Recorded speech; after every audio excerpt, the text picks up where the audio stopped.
It was just after midnight when my family let themselves into my Manhattan high-rise apartment without knocking, without calling, without permission. And in that moment I knew they weren't here to visit, they were here to take something from me. Before I tell you how this night unfolded and why it changed everything, take a second to support this channel by subscribing and dropping a comment about where you're watching from. Stories like this only reach the right people when you help them travel. They used the spare emergency fob I'd given them years ago, back when I still believed boundaries were something you explained instead of enforced. My older brother, Ethan, walked in first. His shoulders were tense, his jaw clenched, his breath heavy with old whiskey and panic.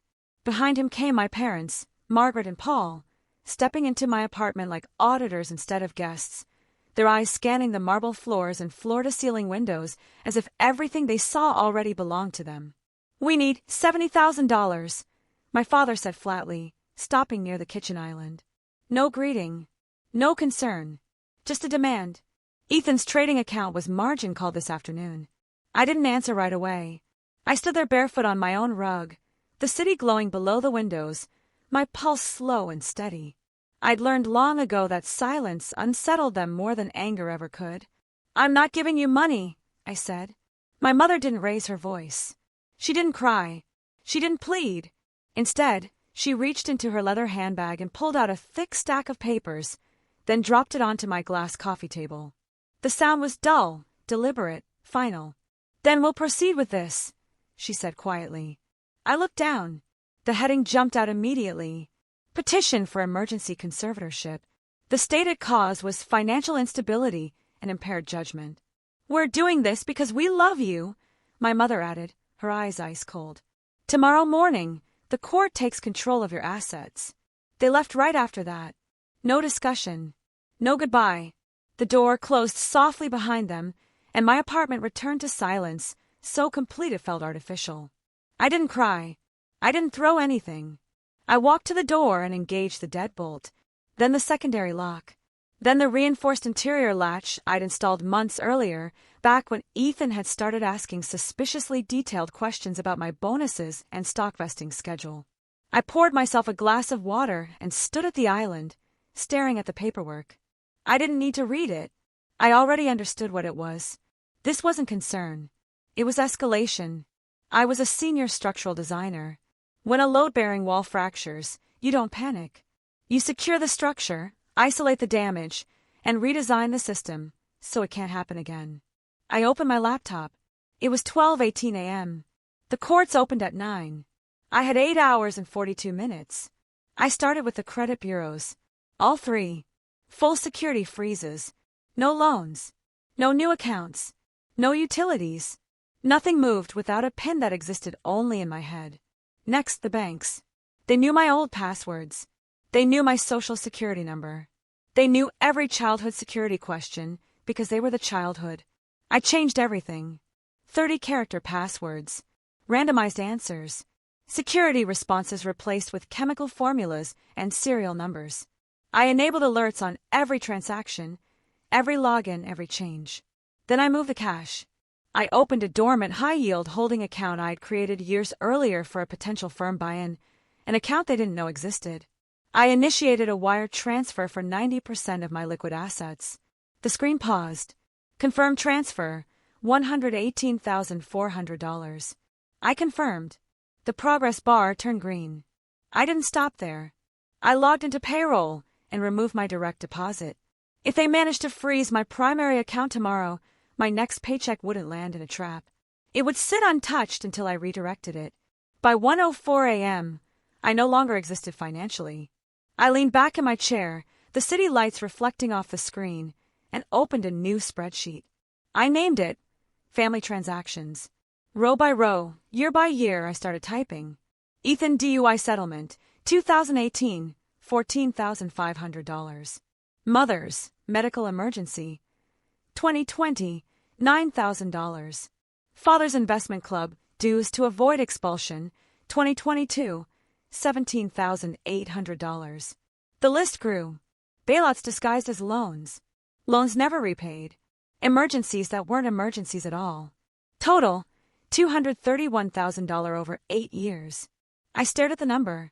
For years I told myself I was helping, that I was being generous, that this was what family did. But looking at the spreadsheet, I finally saw the truth. I wasn't helping them. I was paying rent on my own existence. They taught me early that love was transactional. Good grades earned approval. Silence earned peace. Money earned temporary relief from criticism. I had been trained, patiently, thoroughly, to believe that my worth was something I owed. The conservatorship petition sat on the table. Mental instability. The chain snapped.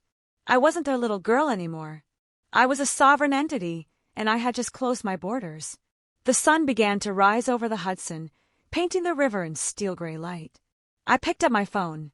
I had one call to make before the courthouse opened. Not to a doctor.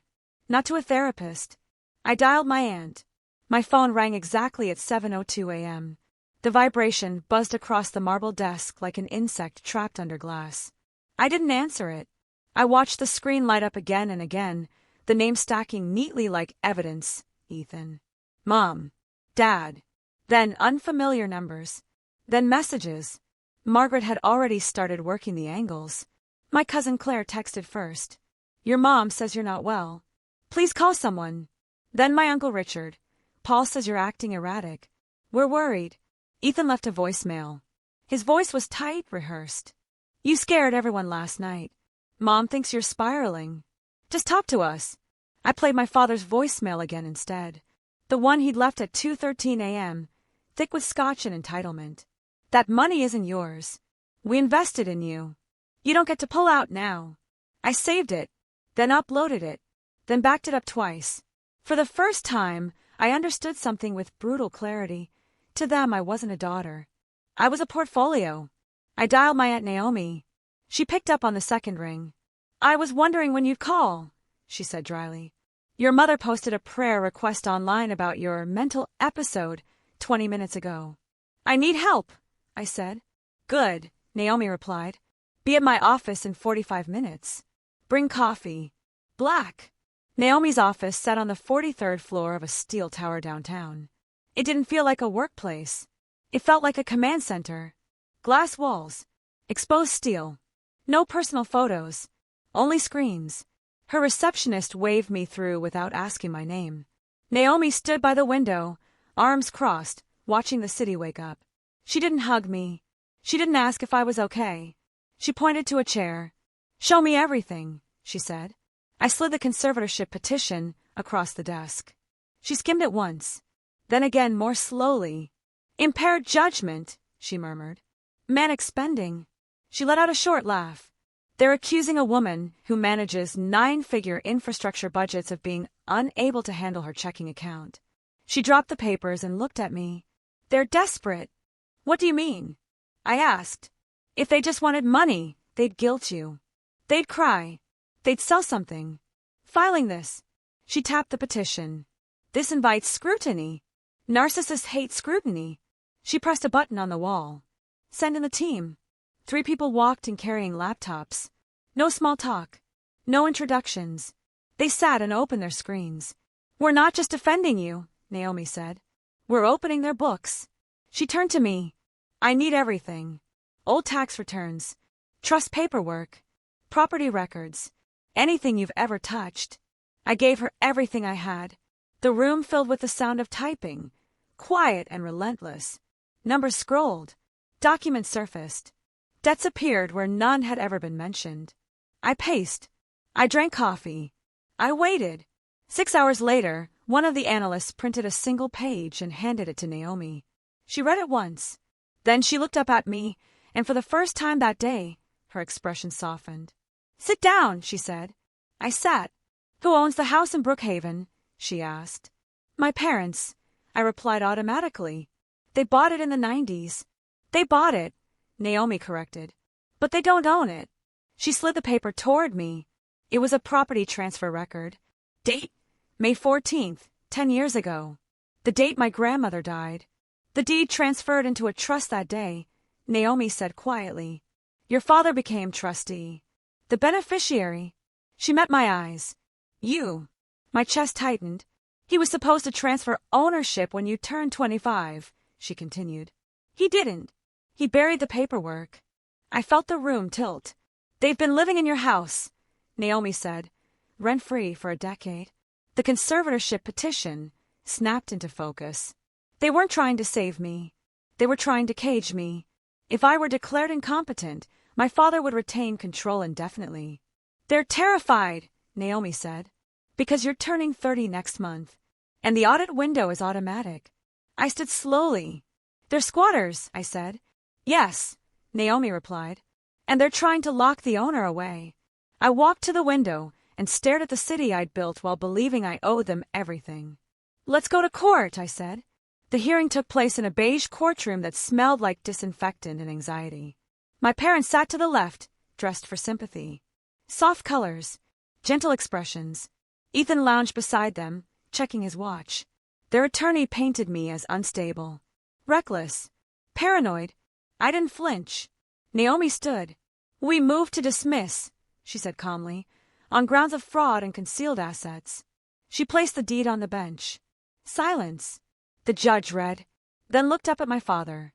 Are you currently residing in property owned by the respondent? He asked. My father didn't answer. The gavel came down hard. Petition dismissed. Referred for investigation. My mother cried. Ethan stared. I stood and walked out. I drove to Brookhaven. My father opened the door, pale and shaking. I handed him the notice. You have 30 days, I said. Ethan has 30 minutes. He stared at me like I was a stranger. I turned and left. Back in my apartment, I opened my spreadsheet one last time. Family transactions, $231,000. I highlighted the total and hit delete. Not forgiveness. A write-off. I didn't look back as I drove away from Brookhaven. I didn't need to. The house no longer held memories for me. It held documents, deeds, and a decade of quiet theft. The further I got from it, the lighter my chest felt, like pressure equalizing after years underwater. By the time I reached my apartment, the messages had started again. Ethan first. Angry this time. You think you've won? You've ruined everything. My mother followed with a voice memo. She sounded frantic, breathless. Lauren, please. This has gone too far. You don't understand what you've done. I understood perfectly. I muted them all. The investigation moved faster than I expected. Once the court referred the case, the illusion of privacy evaporated. Banks don't argue when subpoenas arrive. Neither do accountants. Paper trails have no loyalty. Naomi called me 3 days later. They're unraveling, she said. Your father's accounts are frozen. The trust is being reviewed. And Ethan's gambling losses? Much worse than you knew. How bad? I asked. 7 figures over 5 years. He's leveraged everything, including you. I closed my eyes. They listed your future income projections as informal collateral, Naomi continued. Not legally binding, but revealing. I exhaled slowly. They always planned to use me. Yes, she said gently. They just never expected you to notice. My mother tried one last tactic. She showed up at my building. Security called me from the lobby. There's a woman downstairs insisting she's your mother. I told them not to let her up. She sat there for 2 hours. I watched her on the security feed. She cried. She prayed. She rehearsed speeches in the mirror of her phone. Eventually, she left. That night, I slept deeply for the first time in years. Weeks passed. The trust transferred. The house was listed for sale. My father stopped calling entirely. Ethan sent a final message asking if I could spot him a few thousand to get back on his feet. I blocked him. The house sold within 30 days. I didn't step foot inside again. I didn't want closure. I wanted finality. The proceeds went where they were supposed to have gone a decade earlier, into my name, clean and documented. Taxes paid. Accounts separated. Lines drawn. Naomi sent me a summary report. Your parents may face charges, she said. But at minimum, they've lost everything they controlled. I didn't feel triumphant. I felt finished. One afternoon, months later, I was sitting in my apartment reviewing a structural proposal when a realization hit me, so suddenly I had to stop typing. No one was asking me for anything. No emergencies. No guilt. No silent expectations humming in the background. Just quiet. It felt unfamiliar at first. Like a limb waking up after being numb too long. I started small. I redecorated. I bought art I liked instead of art that looked impressive. I traveled without explaining myself. I stopped checking my phone for crises that never came. The city felt different when no one was chasing you through it. I ran into Ethan once by accident. He was thinner, older, his confidence gone. He recognized me immediately. "Lauren," he said cautiously. I nodded once. "I didn't know," he said quickly. "About the house. About the trust." I looked at him. Really looked. "You didn't want to know," I replied. He didn't argue. "I'm trying to get clean," he said. "Trying to rebuild." "I hope you do," I said. And I meant it. Then I walked away. That night, I opened my laptop and pulled up the old spreadsheet. The one that had started everything. Family transactions. It was empty now. I stared at the blank cells and smiled. Not because I'd won, but because I'd finally stopped paying interest on a debt that was never mine. I closed the file and shut the laptop. For the first time in my life, the silence wasn't something to fear. It was proof that the structure was sound. The last time I heard my mother's voice was through a voicemail she didn't expect me to save. She sounded calmer than before, controlled, as if she'd finally realized panic wasn't working and decided to try reason instead. "You don't have to do this," she said. "Families forgive. We move on. You don't burn everything down just because you're angry." I listened to it once. Then I archived it, because what she called anger was actually clarity, and what she called forgiveness had always meant surrender. The investigation closed quietly. There was no dramatic arrest, no public spectacle. Just letters, notices, settlements, a few very careful meetings between attorneys and accountants who spoke in neutral tones and precise numbers. My father avoided charges by signing over what remained of the trust and agreeing to a civil settlement that ensured he would never serve as trustee for anyone ever again. His reputation, which he guarded more fiercely than any relationship, was permanently damaged in the only circles he'd ever cared about. Ethan disappeared for a while. Rehab, I heard. Then a series of short-term jobs that never stuck. He stopped reaching out when it became clear I wasn't a resource anymore. My mother relocated twice in 6 months, each move smaller than the last. She tried once more to frame herself as a victim, telling extended family members that I had changed, that success had made me cold. I didn't correct the story. I didn't defend myself. People who wanted the truth eventually found it. The rest were never listening anyway. I sold the Brookhaven house to a couple with 2 young kids and a dog that bounded across the lawn during the showing. I watched from the sidewalk as they toured it, laughing, imagining where furniture would go, what color they'd paint the kitchen. It felt right. The house deserved a future that wasn't built on deception. With the proceeds, I didn't upgrade my lifestyle. I fortified it. I paid off my mortgage. I diversified my accounts. I invested quietly, methodically, the way I always had. I hired a personal attorney, not because I expected trouble, but because I understood now that protection wasn't paranoia, it was maintenance. Work changed too. Not in the way people expect when they hear stories like mine. I didn't become ruthless. I didn't dominate rooms. I simply stopped apologizing for occupying space. I spoke when something mattered. I walked away when it didn't. Colleagues noticed. Promotions followed.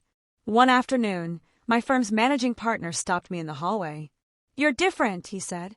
"More decisive." I smiled politely. I stopped carrying unnecessary load. He nodded, understanding more than he realized. On my 30th birthday, I woke up alone in my apartment with the windows open and the city breathing in around me. No messages from my parents. No performative gifts. No obligations disguised as affection. Just quiet. I made coffee. I sat on the balcony. I watched the skyline shift colors as the sun rose. For the first time, the day belonged to me. That evening, I received a text from Naomi. "Proud of you," it read. "You didn't just escape. You restructured." She was right. I hadn't burned anything down impulsively. I had audited, reinforced, and removed the rot. I had treated my life the way I treated every project I touched, with precision, patience, and an unwavering respect for structural integrity. Family, I'd learned, wasn't defined by proximity or blood. It was defined by consent, by mutual respect, by the absence of fear. Months later, while cleaning out old files, I found a scanned copy of a conservatorship petition, the first page, with my mother's neat handwriting in the margins.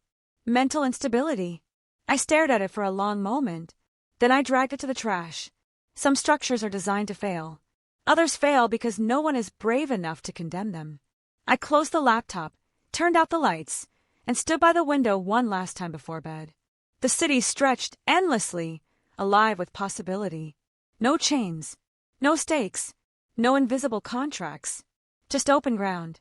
And if you've ever realized that the people who raised you were treating your life like collateral, know this: reclaiming yourself isn't cruelty. It's engineering. Share this story if it resonated. Leave a comment about where you're watching from. And remember, you don't owe anyone access to the structure you worked so hard to build.